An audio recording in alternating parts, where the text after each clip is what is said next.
canopy's stuck. Use your axe.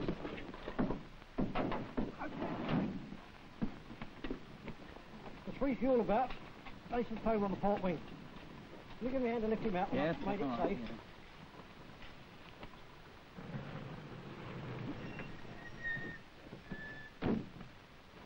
Touch over here.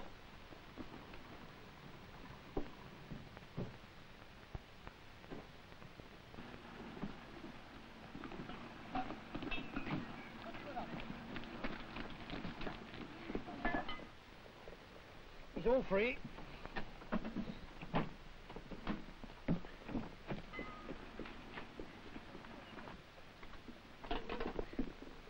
Lift.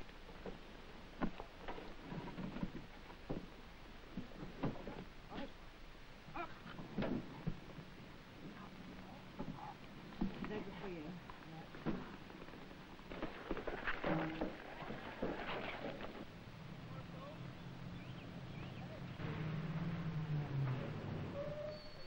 The arrival of a Royal Air Force officer relieves the fire officer of responsibility for the safety of the aircraft.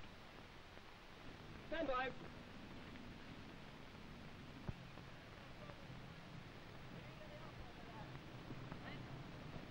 RF, I've made the seat safe and I've shut off the fuel. Will you check? Good, Joe.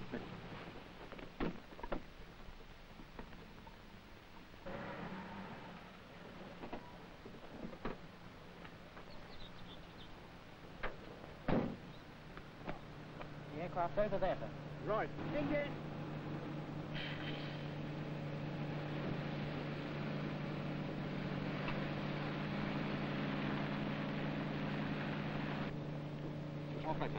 Everything all right, Inspector? Yes, everything's fine.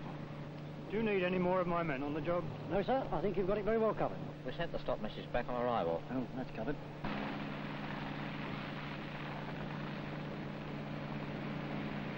Yes, I think so. I'm satisfied the aircraft's safe. Can you please arrange a police guard on the aircraft, sir, until our own guard arrives? Yes, I'll do that. Would you see to it, Inspector, Yes, please? I'll arrange that, sir. Thank you. I can see my divisional officer arriving, so I'll go report to him. All right.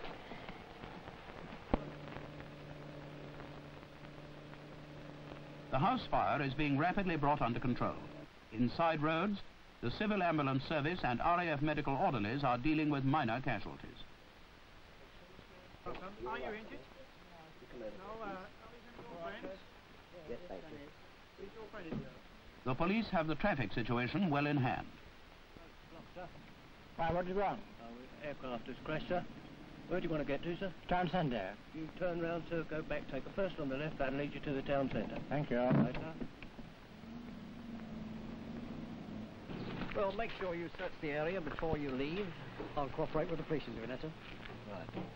The police are also guarding the wreckage until the arrival of the RAF guard. Souvenir hunters sometimes remove small instruments and also valuable evidence of the cause of the crash. Oh, hello. The aircraft's quite safe now over there. How's it going at the house? Oh, quite well, and all persons are accounted for. That's fine. I left my inspector on duty over there in charge. Good. I'm going to run off now and report. Right. Goodbye, Chief. Goodbye. Thank you very much. You can send the stop in from me now. Very good, sir. M28J from 210 from Divisional Officer Storer. Stop for Stanton End. RAF jet aircraft crashed on shop. Damaged by fire and impact. One jet, one hose reel, chemical extinguishers and foam equipment in use. Pilot injured. Released by Brigade. Removed by ambulance to hospital. All other persons accounted for. Inform electricity and water undertakings. Over. I'm going back to headquarters now. Can you come along and meet my chief officer? With pleasure. Perhaps I can ring my station from there to lay on the guard. No doubt they'll have some information about this aircraft. Right. I'll change my tuning in the car.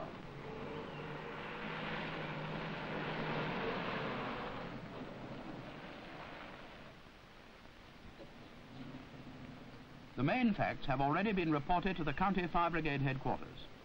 Now, an informal discussion about the incident takes place with the Chief Officer of Surrey County Fire Brigade, Mr. A.H. Johnston. Well, thanks for the information, sir. I'll report as soon as I get back. Goodbye.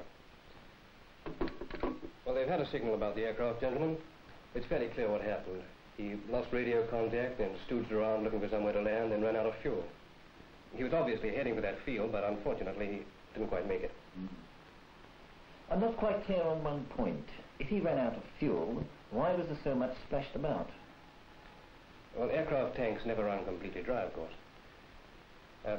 Even with the fuel gauge at 0, there's still enough left to start a fire if the feed pipes or the tanks are fractured. Chief Officer? Yes? Oh, many thanks indeed. Thank you so much.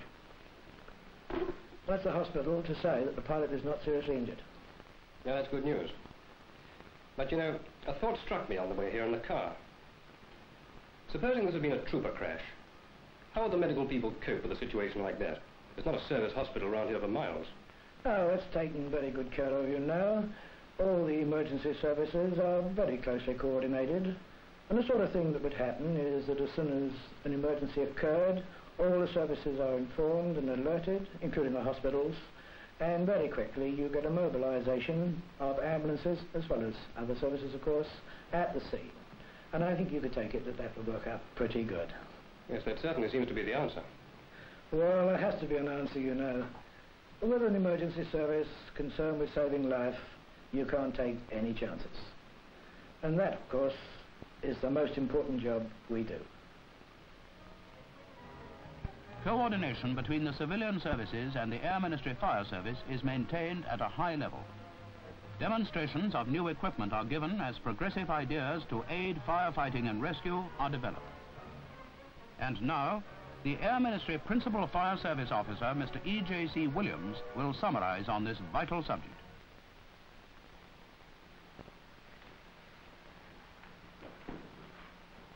The purpose of this film has been to acquaint you with some of the many aspects of crash rescue organization when an aircraft crashes or force lands off the airfield, and to recommend to you basic practices and techniques designed to save the lives of persons unable to help themselves.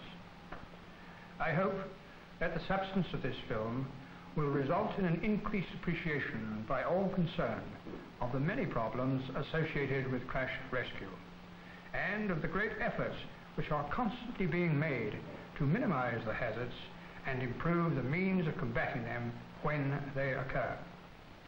Remember that no two crashes are alike, and that every aircraft crash or forced landing is a potential fire hazard.